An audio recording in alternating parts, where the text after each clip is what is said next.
काम तो अब बनेगा जब बनवाया जा। क्या कह रहे हैं गुरुदेव? काम तो अब बनेगा, काम तो अब बनेगा। कौन सा काम? मोक्ष वाला काम, मुक्ति वाला काम, जो युगों युगों से अधूरा पड़ा है। तो गुरुदेव कहते हैं झूठी महिमा भी काम नहीं आएगी। राबिया का उदाहरण परफेक्ट है। राबिया अगले जन्म में बांसुरी नाम की एक नंबर की सुप्रसिद्ध गायिका बन गई। आध्यात्मिक गाने गाया करती थी, प्रसिद्ध हो गई। उसके अगले जन्म में प्रसिद्ध वैश्या बन गई। वो पिछला जन्म बांसुरी वाला क्या काम आया? काल ने वैश्या बना के छोड़ दी, पूरी जिंदगी अपने कर्म फोड़े। और वो तो परमात्मा ने संभाल लिया चौथे जन्म में, नहीं तो लक 84 योनी, लक 84 योनी।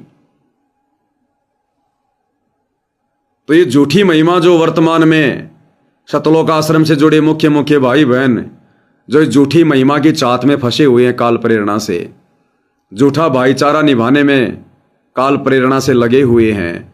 लोगों के मकान बना बना के, मोटर पाइप बांट बांट के जो भक्ति विरुद्ध कर्म किए जा रहे हैं।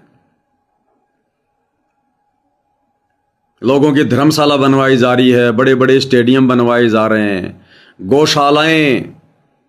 गौशालाओं में चारा डलवाया जा रहा है, शेड बनवाई जा रही, आरओ लगवाए जा रहे हैं।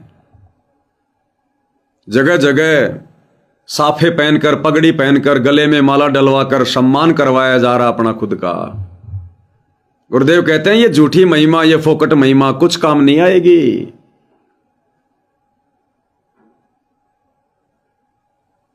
अगर मुक्ति नहीं हुई, मोक्ष नहीं हुआ, तो क्या होगा फिर? लक 84 झूठी महिमा। तो भाई और बहनों संभलो, सुधरो।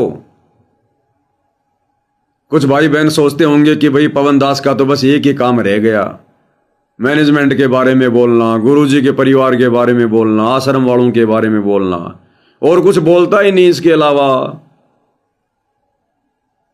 भाई कीट न जाने भृंग को यू गुरु कर ले आप समान। अरे और बातें हमारे मतलब की नहीं है।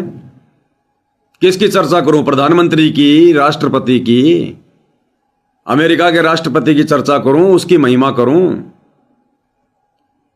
और हमारे मतलब की बातें है ही नहीं। सतगुरु रामपाल जी ने सन 1994 से 2014 तक और 2014 के बाद हिसार जेल में बैठकर जो विशेष संदेश भेजे हैं, या वर्तमान में जो भी ऑडियो वीडियो के माध्यम से संदेश भेज रहे हैं, उनके संदेश क्या होते हैं? इसी भक्ति के इर्द गिर्द इन्हीं नकली साधु संत महात्माओं के विषय में बोलते हैं, काल के विषय में बोलते हैं, सतलोक के विषय में बोलते हैं, सत भक्ति के मार्ग में बोलेंगे कि आप आत्माओं को कौन फंसा रहा है। ये काल प्रेरणा से नकली धर्मगुरु फंसा रहे हैं। बच्चों भक्ति करो, नहीं तो गधों बनेगे, कुत्ते बनोगे, 84 में जाओगे। 30 साल से गुरुजी इन बातों के अलावा कुछ और बता रहे हैं क्या? कोई राजनीति की बात करते हो बताओ, कोई समाज की बात करते हो बताओ, अन्य कोई टॉपिक पे बात करते हैं तो बताओ।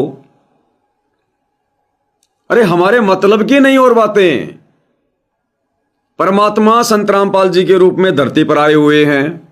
आप और हमने उनकी सत भक्ति करके, उनकी मर्यादा निभा के सतलोक जाना है। सीधी सी बात है। अब यदि उस सत भक्ति मार्ग में कोई रोड़ा पैदा करेगा, काल प्रेरणा से कोई भटकाने का, भड़काने का, संगत को प्रयास करेगा, हमें गुरु वचन में रहकर भक्ति नहीं करने देगा, तो समझदार भगत क्या करेगा? सतगुरु का शिष्य क्या करेगा? संगत को जगाने के लिए उसी टॉपिक पे तो बात करेगा, उन्हीं काल दूतों के विषय में तो समझाएगा जो आए दिन भक्ति विरुद्ध कर्म करते रहते हैं, संगत से करवाते रहते हैं। अरे उन्हीं लोगों के विषय में तो बताएगा बारंबार जो लोग मोक्ष मार्ग में संगत के लिए बाधक बने हुए हैं, जिन्होंने काल प्रेरणा से अपनी सम्मोहन कला से संगत को फंसा रखा है। संगत फंसी हुई है केवल ये सोचकर कि ये गुरुजी का बेटा है, ये गुरुजी की बेटी है, ये गुरुजी का भाई है, ये कोऑर्डिनेटर है, ये गुरुजी के साथ में रहा करता था, ये भगत तो जेल में भी गुरुजी के साथ था, ये भगत तो गुरुजी का खाना बनाया करता था, गुरुजी के कपड़े धोया करता था। तो लोग इन उपाधियों को देखकर और ज्ञान को कम और उन लोगों के पीछे चल रहे भेड़चाल में, और वो लोग गुरु को समझ नहीं पा रहे, वो तमाम प्रकार की मर्यादाएं तोड़ते हैं। तो भाई संगत को यही बातें तो समझाई जाएगी कि ये मोक्ष मार्ग है, ज्ञान मार्ग है। इस मार्ग में केवल गुरु को देखकर चला जाता है, गुरु के ज्ञान को आधार बनाकर सफल हुआ जाता है। गुरु के बेटे को देखकर नहीं, गुरु की बेटी को देखकर नहीं, गुरु के परिवार को देखकर नहीं, किसी बड़े भगत को देखकर नहीं चला जाता।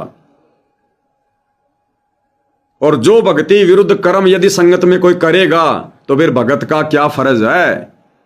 उस विषय में लोगों को बताना, समझाना कि आप जिनकी कुसंगति कर रहे हो उस हिसाब से आप कभी भी भक्ति पर सफल नहीं हो सकते।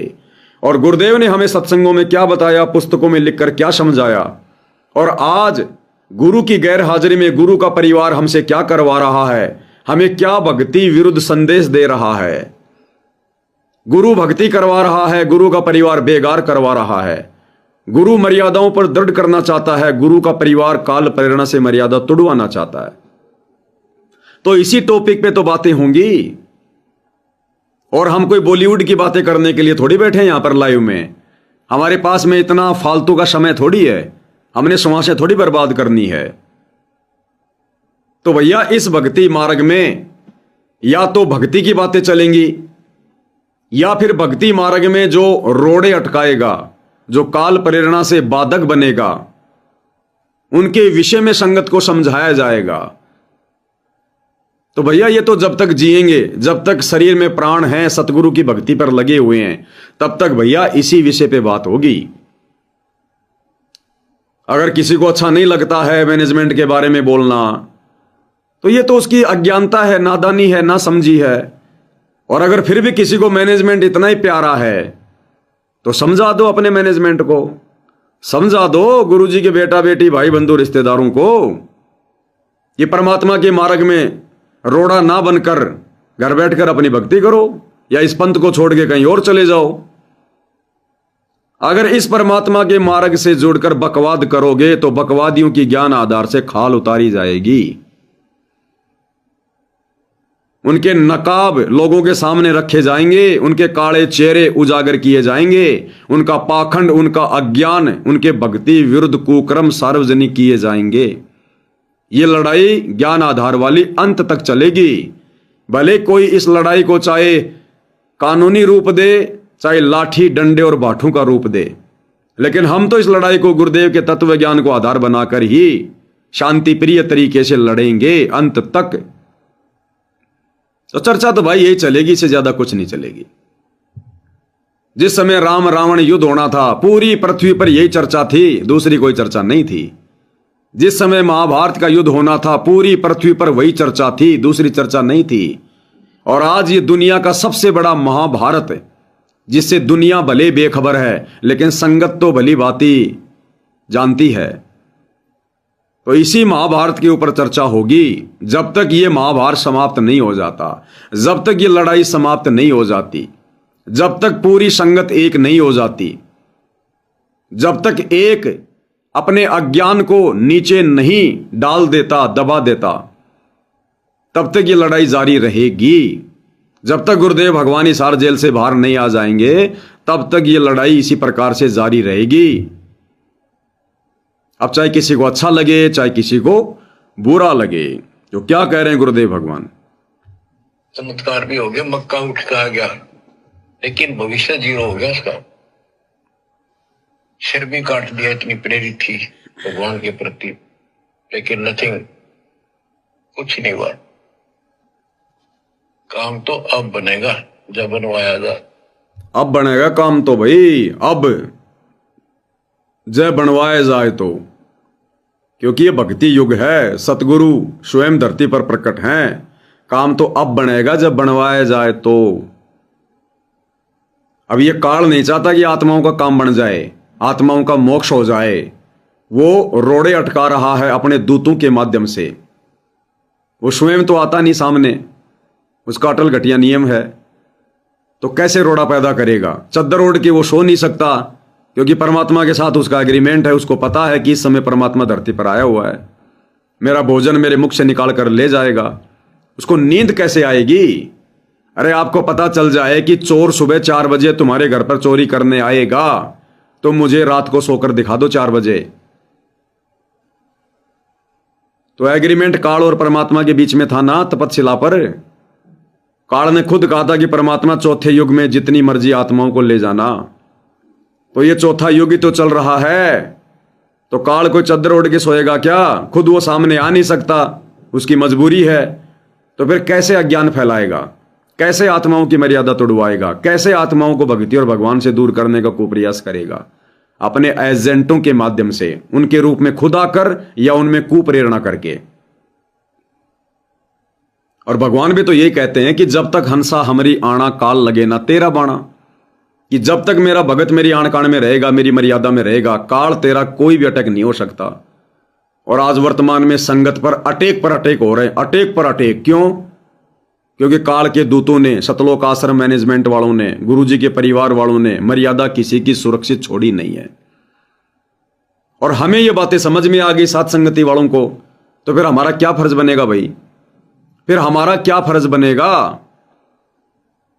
फिर किस विषय में चर्चा करेंगे हम? और यही तो है वो विषय जिस विषय पर आने वाले समय में तो पूरी दुनिया चर्चा करेगी। आज राजनीति से जुड़े लोग सुबह से लेकर शाम तक किस विषय पर चर्चा करते हैं? अरे देश का प्रधानमंत्री नरेंद्र मोदी राजनीतिज्ञ आदमी है। सुबह उठने से लेकर रात को सोते समय तक, रात को शोपन भी उसको राजनीति के आते हैं। क्या नरेंद्र मोदी ने जब से वो भारत देश का प्रधानमंत्री बना सन 2014 से आज 2026 है, क्या नरेंद्र मोदी ने अपने प्रधानमंत्री के शासनकाल में, इतने वर्षों में, क्या एक बार भी उसने कभी सतगुरु रामपाल जी का नाम अपनी जुबान से लिया है? क्या संत रामपाल जी के इस मार्ग का, इस पंथ का जिक्र उसने अपने किसी भी भाषण में किया है? आप लोग कितनी बार कहते हो प्रधानमंत्री को कि तुम तो सुबह से लेकर शाम तक राजनीति की चर्चा करते हो, कांग्रेस ने यह कर दिया, हम लोगों ने यह कर दिया, फलाने ने यह कर दिया। क्या आप लोगों ने कभी टोका उसको? क्योंकि भाई वो राजनीतिज्ञ आदमी है, वो राजनीति की ही चर्चा करेगा, उसे धर्म और भक्ति से कोई मतलब नहीं है। ठीक इसी प्रकार हम जितने भी सतगुरु रामपाल जी के भगत हैं, हम धार्मिक व्यक्ति हैं, हम राजनीतिज्ञ नहीं हैं। इसलिए हम धर्म की बात करेंगे, हम सत्य की बात करेंगे, भक्ति की बात करेंगे, भगवान की चर्चा करेंगे, सतगुरु की महिमा करेंगे। धर्म के आसपास ही हम सोचेंगे, विचारेंगे, विचरण करेंगे। और आने वाले समय में इस मार्ग को पूरी दुनिया अपनाएगी। और धरती पर कोई धर्म मार्ग नहीं है। ये राजनीति भी जो आने वाले समय में होगी वो भी धर्म नीति से होगी, धर्म नीति से। आज धर्म नीति से राजनीति नहीं हो रही, आने वाले समय में राजनीति भी धर्म नीति से होगी। प्रत्येक कार्य सतगुरु रामपाल जी से आज्ञा लेकर होंगे। आने वाला समय उन्हीं का है 2028 युग परिवर्तन के बाद। तो हमारा तो सौभाग्य है कि हम इस विषय पर वर्तमान में चर्चा कर रहे हैं। इसी को सतगुरु महिमा कहते हैं, इसी को साध संगति कहते हैं। अब गुरुदेव भगवान हमें सत्संग सुनाते हैं, परमात्मा की कथा सुनाते हैं, बीच बीच में धर्मगुरुओं का जिक्र करते हैं, काल के दूतों का जिक्र करते हैं। तो कल को यह मत कह देना गुरुदेव को कि गुरुजी आप तो परमात्मा की महिमा करो ना, आपको क्या मतलब है शंकराचार्य से, आचार्य से, काल के दूतों से, राधा स्वामी से, धन सतगुरु से, आपको क्या लेना देना गुरुजी? आप परमात्मा की चर्चा करो। आप हमेशा इनके पीछे पड़े रहते हो कि राधा स्वामी वालों ने ये कर दिया, धन सतगुरु ने ये कर दिया, जय गुरुदेव ने ये कर दिया, निरंकारी ने ये कर दिया, सतपाल ने ये कर दिया। गुरुजी आप अपना सत्संग करो ना, आपको क्या लेना देना? सतगुरु रामपाल जी जब गांव गांव जाया करते थे सत्संग करने, पाठ करने, तो एक अशोक दास नाम का भगत है जो उस समय गुरुदेव भगवान के नजदीक था। 90 डिग्री वाले पत्रकार ने उसका इंटरव्यू भी लिया था। जब ये 11 जनवरी 2026 को ये गिरावड़ में मान सम्मान का प्रोग्राम होने वाला था, जब उसकी तैयारियां चल रही थी ग्राउंड में, तो उस अशोक दास नाम के व्यक्ति का इंटरव्यू लिया गया। तो वो क्या कह रहा था कि मैं बहुत पुराने समय से जुड़ा हुआ हूं, सन 2000 से भी पहले 94-95 में जब गुरुजी ने मार्ग की शुरुआत की, उस समय से मैं गुरुजी से जुड़ा हुआ हूं। और गुरुजी ऊपर चारपाई पर सोते थे, हम नीचे लेट जाते थे गुरुजी के पास ही। खूब चर्चा होती थी, 10-20 भगत हुआ करते थे, गुरुजी के साथ गांव गांव सत्संग करने जाया करते थे। तो उस अशोक दास ने बताया कि जब गुरुजी ने सत्यार्थ प्रकाश के ऊपर खुलासा करना शुरू किया और जब धीरे धीरे गुरुजी का विरोध होने लगा, तो मैंने एक दिन गुरुजी से कहा कि गुरुजी, हमारे पास में इतना भक्ति का सिलेबस है, कबीर सागर है, गरीबदास जी का ग्रंथ है, चारों वेद हैं, गीता जी हैं, मुसलमानों की कुरान पुराण, ये आपके ये कुरान शरीफ, ये कुरान मजीद, हदीस, तौरेत, जबूर, इंजिल, ईसाइयों की बाइबल है, सिखों का गुरु ग्रंथ साहिब है और दुनिया भर की धार्मिक पुस्तकें हैं। क्यों ना गुरुजी हम इसी विषय पर चर्चा करें, हम इसी विषय पर सत्संग करें। हमें क्या मतलब है गुरुजी सत्यार्थ प्रकाश पर बात करने की। तो गुरुदेव ने कहा कि अशोक, हम सच बताने के लिए आए हैं, हम यहां पर सत्य बताने के लिए आए हैं, मीठी मीठी कथा सुनाकर लोगों का मनोरंजन करने नहीं आए, हम यहां पर सच कहने के लिए आए हैं। तो इसी प्रकार परमात्मा ने जो साध संगति की शुरुआत की है 2014 बरवाला कांड के बाद, तो भैया हम किसी का मनोरंजन करने के लिए नहीं बैठे, हमारे पास इतना फालतू का समय नहीं है कि हम इस नादान संगत की तरह संत रामपाल जी के परिवार की महिमा करेंगे, हम उनके आगे पीछे मच्छरों की तरह घूमते रहेंगे। वो इतने बड़े भी कोई महापुरुष नहीं है जो उनकी तारीफ की जाए, उनकी महिमा की जाए। उनका तो आने वाले भक्ति इतिहास में लोग नाम सुनना भी पसंद नहीं करेंगे, जो कर्म वर्तमान में गुरु का कलयुगी परिवार कर रहा है। तो भैया इसी विषय पर चर्चा होगी, जब तक जिएंगे इसी विषय पर वीडियो बनेंगे। आज 600 साल बाद कलयुग के प्रथम चरण में जिन जिन लोगों ने कबीर साहब के साथ बदतमीजियां की, जिन जिन लोगों ने जैसी जैसी गलतियां की, आज 600 साल के बाद भी उन गलतियों की चर्चा हो रही है। तो वर्तमान में जो लोग गलती करेंगे, कबीर भगवान सतगुरु रामपाल जी के मार्ग में भक्ति करने का ढोंग भी करेंगे, भगत बनने का दिखावा भी करेंगे और संगत को काल के मुंह में ले जाने का प्रयास करेंगे, तो क्या उनके विषय में चर्चा नहीं होगी? उन्हीं के विषय में चर्चा होगी। यही साध संगति है, यही सतगुरु की महिमा है। क्योंकि ये बातें सुन सुनकर संगत जागरूक होगी, अपनी मर्यादाओं को बचाएगी, इन शतलोक आश्रम वालों की कुसंगति से बचेगी, साथ संगति से जुड़ेगी। जब तक जानकारी नहीं होगी, भगत कैसे संभलेगा, कैसे सुधरेगा? तो यही सतगुरु महिमा है। जिसको अच्छी लगे तो सुनो, ना अच्छी लगे तो जैसा उसको प्रेरणा हो वैसा करे। हम जबरदस्ती तो किसी को सुनाते नहीं है। अपने मोबाइल का चैनल चेंज कर लो। तो क्या कह रहे हैं गुरुदेव भगवान कि राबिया की कथा पर्याप्त है।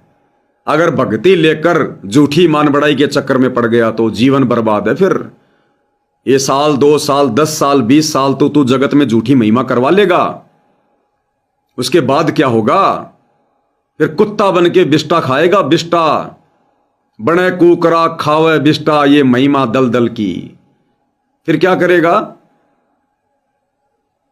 आज तो बन जा तू राजा महाराजा, समाज में ठेकेदार बन जा, बना दे लोगों के मकान, बांट दे मोटर पाइप। आज तो संगत में भी तू हीरो बन के घूम ले।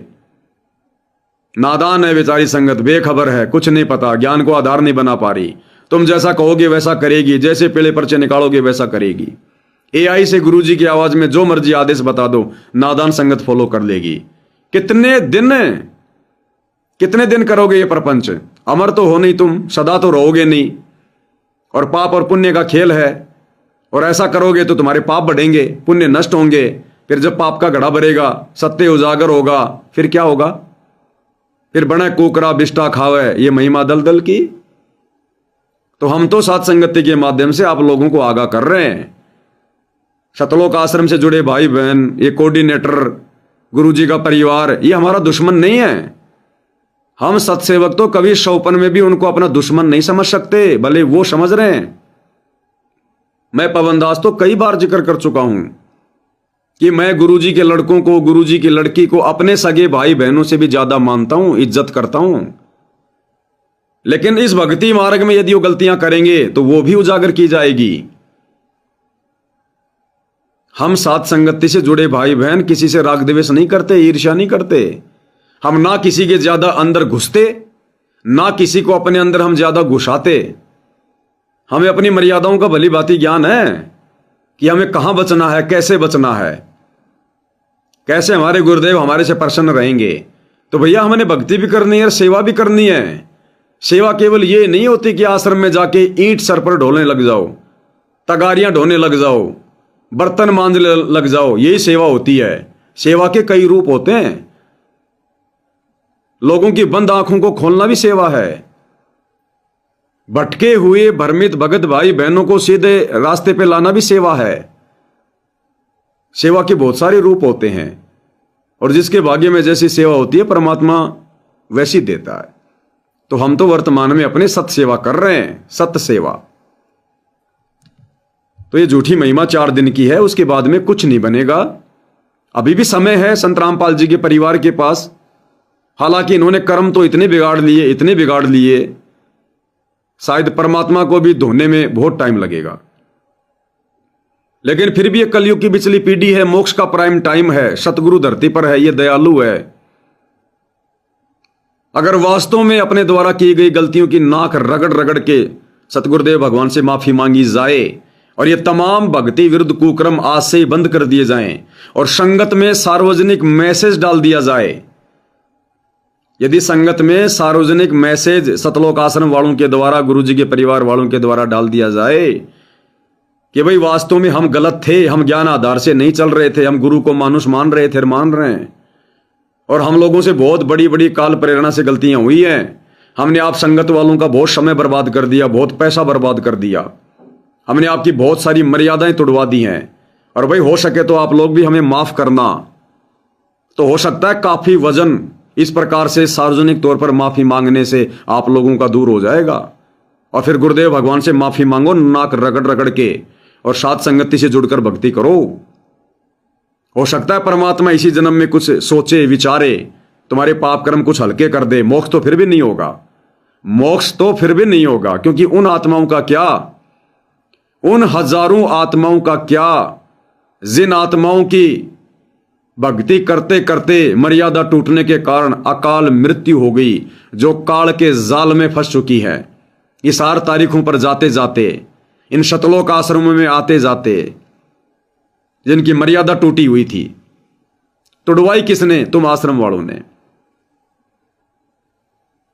तो वैसे तो पाप धुलने बहुत मुश्किल हैं अब भी, लेकिन फिर भी परमात्मा दयालु है, क्या पता आ जाए दया।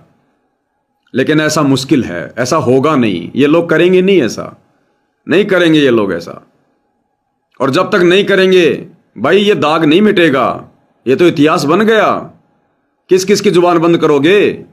आज तो साथ संगत वाले सच्चाई बता रहे हैं, हजारों वीडियो बन चुके हैं, सार्वजनिक हो चुके हैं, और कल को तुम्हारे द्वारा पीड़ित, तुम्हारे द्वारा परेशान किए गए, मर्यादा तोड़वाए गए ये शतलोक आश्रमों से जुड़े तुम्हारे भगत भाई बहन तुम्हारे सिर के बाल नोचेंगे, सिर के बाल। जैसे युधिष्ठिर को महाभारत के युद्ध के बाद में रातों को लोग सोने भी नहीं देते थे, 3 ताप का कष्ट इतना सता रहा था, ऐसे ही तुम लोगों की हालत होगी। फिर कहां जाओगे? फिर क्या करोगे? फिर कैसे बकवाद करोगे? कौन तुम्हारी बकवाद सुनेगा जब सच्चाई सामने आ जाएगी? तो अभी भी मौका है, मांग लो माफी, छोड़ दो ये तमाम भक्ति विरुद्ध कुकर्म। क्या पता परमात्मा दया कर दे, अन्यथा दुर्गति दरवाजे पर खड़ी है।